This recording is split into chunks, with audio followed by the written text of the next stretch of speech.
पश्चिम बंगाल में भारतीय जनता पार्टी की 2026 के विधानसभा चुनाव में मिली एकल दलीय बहुमत की जीत भारतीय राजनीति के इतिहास में एक महत्वपूर्ण अध्याय बन गया। यह जीत मात्र संख्यात्मक सफलता नहीं बल्कि वर्षों की मेहनत, संगठनात्मक पुनर्निर्माण और सूक्ष्म राजनीतिक योजना का परिणाम है। जिस राज्य को लंबे समय तक वामपंथी विचारधारा और बाद में तृणमूल कांग्रेस के प्रभुत्व वाला माना जाता था, वहां भाजपा का 190 से अधिक सीटों पर पहुंचना और स्पष्ट बहुमत का हासिल करना एक ऐसे राजनीतिक परिवर्तन का प्रतीक है जिसे कुछ वर्ष पहले लगभग असंभव माना जाता था। इस सफलता की नींव 2016 के चुनाव में रखी गई थी, जब भाजपा मात्र 3 सीटों तक सीमित रही और उसका वोट शेयर करीब 10% था। 2021 में पार्टी ने उल्लेखनीय प्रगति दर्ज की, सीटें 77 तक पहुंची और वोट शेयर लगभग 38% हो गया। इस असफलता ने भाजपा के नेतृत्व को हतोत्साहित नहीं किया बल्कि उसे एक नई ऊर्जा और दिशा प्रदान की। अमित शाह के कुशल मार्गदर्शन में पार्टी ने अपनी रणनीति को पूरी तरीके से पुनर्गठित किया और जमीनी स्तर पर संगठनात्मक ढांचे को मजबूत किया।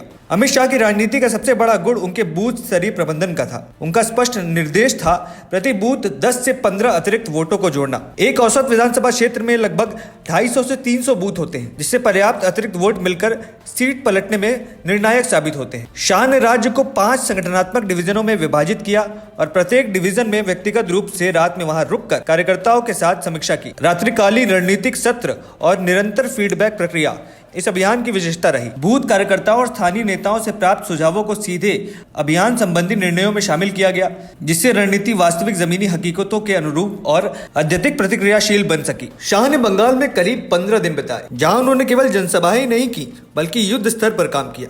पहले चरण के मतदान के दिन भी वे स्वयं वॉर रूम में मौजूद रहे, सांसदों और अनुभवी नेताओं को विभिन्न क्षेत्रों में तैनात किया। पार्टी की आंतरिक एकता सुनिश्चित की गई और सभी नेताओं को एक टीम के रूप में काम करने का निर्देश दिया गया। रणनीति का दूसरा महत्वपूर्ण आयाम और मुद्दा आधारित दृष्टिकोण था।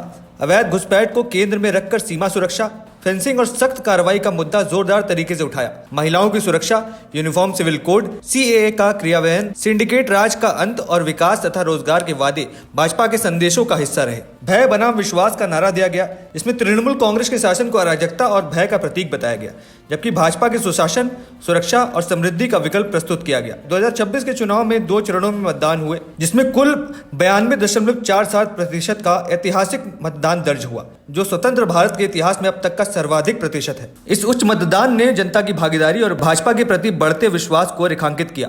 परिणाम स्वरूप भाजपा 190 से अधिक सीटों पर पहुंचकर पहली बार पश्चिम बंगाल में अपना एकल दलीय बहुमत की सरकार बनाने जा रही है। अमित शाह की यह रणनीति राजनीति में गणित और भावनाओं के संतुलन का अद्भुत उदाहरण है। उन्होंने साबित किया कि राष्ट्रीय नेतृत्व को स्थानीय समझ के साथ जोड़कर और बूथ स्तर पर निरंतर निगरानी बनाए रखकर किसी भी चुनौती को पार किया जा सकता है। पश्चिम बंगाल में भाजपा की यह जीत केवल एक चुनावी विजय नहीं बल्कि संगठनात्मक उत्कृष्टता, राजनीतिक धैर्य और जमीन से जुड़ाव की मिसाल है। ये सफलता अन्य राज्यों के लिए भी एक मॉडल प्रस्तुत करती है, जहां दीर्घकालिक लक्ष्यों को निरंतर प्रयास किए जा रहे हैं। पश्चिम बंगाल अब विकास, सुरक्षा और समावेशी राजनीति के नए युग की ओर अग्रसर है और इस परिवर्तन का श्रेय अमित शाह की दूरदर्शी और अथक रणनीतिक योजना को जाता है। बाकी इस पूरे प्रकरण को लेकर के और बंगाल चुनाव को लेकर के आपके क्या विचार हैं, हमारे साथ कमेंट सेक्शन में रखें और तमाम ऐसी खबरों के लिए TNN वर्ल्ड को सब्सक्राइब करें। धन्यवाद।